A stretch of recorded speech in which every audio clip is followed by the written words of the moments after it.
This week on Ask an Expert, vaping.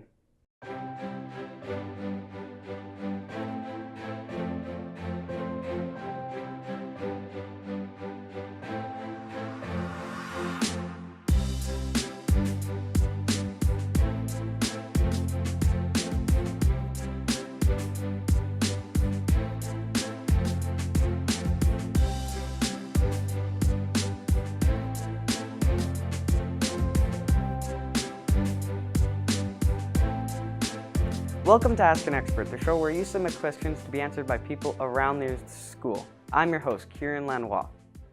This week on Ask an Expert, our question is, what is vaping and why is it bad? Here to answer our question is Mr. Arpin, one of our vice principals. Welcome, Mr. Arpin. Can you help us answer this question? Sure. Vaping essentially is inhaling an aerosol or glycerol or glycol liquid that's heated through a pen or electronic device, handheld device, and inhaled into the lungs. And for various different reasons, it was originally put together, I guess, for the purpose of smoking cessation and trying to get people to stop smoking cigarettes because they were viewed as being harmful and the different effects that they had associated with smoking cigarettes. Well, what are the effects of vaping? That's a good question because they don't actually know what the long-term effects are because there are no longitudinal data studies, but they have, I guess, done several studies using mice and some of the long-term effects that have happened on their gestation as well as the long-term lifespan of the animals. And essentially, they've associated numerous tumors, cancers, something they call popcorn lung, as well as numerous other harmful long-term effects that they believe will actually be affecting humans in the long-term use of vapes.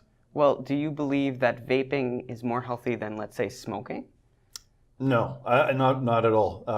The liquids are superheated to the point where they create new chemical compounds that are being inhaled. With cigarettes, they know they can break down exactly what the different inhalants are being ingested by the lungs, but at the same time, they don't know the long-term effects. So really, we're trying to take a preventative step in preventing students, especially at school, from becoming or starting smoking. And again, like the reason that the pen vapes or the vapes and the pens were originally created was to help people stop smoking. Yeah. The problem with vaping is that you can start off with a mild or a low nicotine concentration.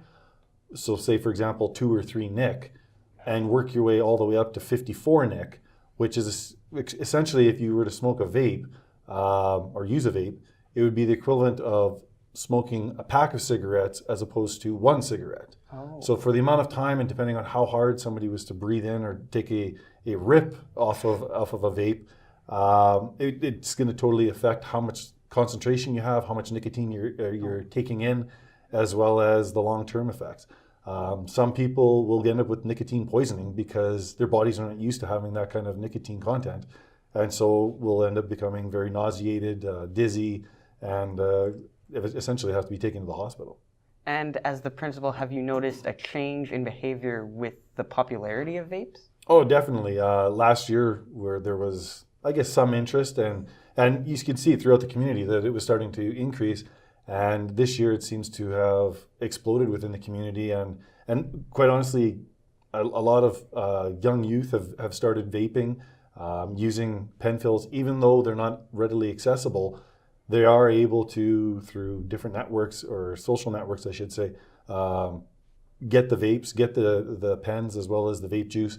And essentially, it's number one, illegal. It's if you're under the age of 18, it's considered contraband, and students or anybody under that age are not allowed to have it.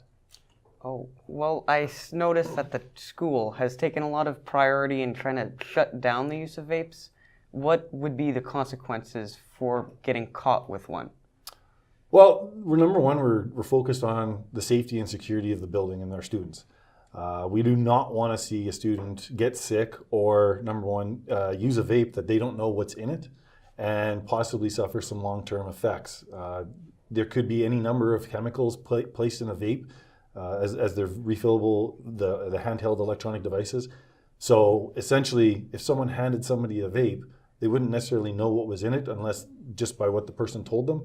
So there could be something in there that could cause them to have health concerns or immediate issues with their health. So we want to make sure that the students are educated and have an understanding as to what the effects could be, but at the same time, knowing that they can't do it in the building, because if you do, there will be a 3-day suspension, followed up with a fine that can be levied by Constable Malafont or liaison officer. And that fine would be $280 the first time. If somebody was caught a second time, the fine could be $560. So doubling, and again, the 3-day suspension. Yeah, wow. Well, it seems like the Carlton has taken a big step in trying to prevent kids from using this vape, and I've heard that you are kind of the vape taker and sheriff of the school, so I'm very happy to have you on the show and talk about the harmful effects and consequences of vaping. Thank you so much for answering this question. Thank you for having me, and I hope that everyone learns from this a little bit and can take something from it, and hopefully understand that it's not a healthy choice. Well, thank you. Okay. That's it for this week's Ask an Expert, but we're always looking for new questions. Tweet them at PA Carlton with the hashtag Ask an Expert, and we'll find someone who can answer them for you. See you next week.